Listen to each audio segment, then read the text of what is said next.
Hello guys, this is Auto Socials and today I'm going to show you how you can download nVidia GeForce experience on your computer or laptop totally for free. It's really easy, so let's not waste any more time and get right into it.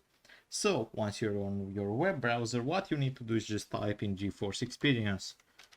This should automatically pop up the nVidia official website as the first search result, and once you head over on it, you should be able to see this download button right here, which will automatically initialize the downloading. Now it's totally for free from nVidia's website, so it's really easy to get.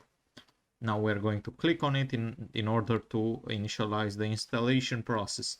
We're going to allow it, and it should automatically go ahead and start installing.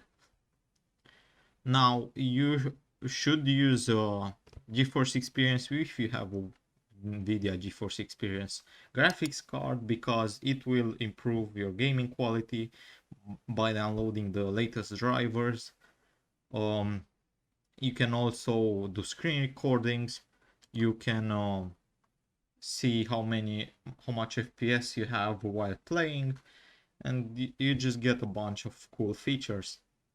Now the installation should be really easy. It's not going to ask you to select a certain partition or anything. It's just going to automatically install into your computer into the main partition. It's really easy. And once it's done, it should pop up the application right away. As you can see right here, it shows my whole gaming library and I can launch my games from it. I can also head over to drivers right here and download the latest drivers, or just head over to settings and play with all the features that it gives me. That's pretty much all there is to it, guys. I hope you found this tutorial helpful. I hope you enjoyed it. Don't forget to subscribe to the channel and see you in the next one.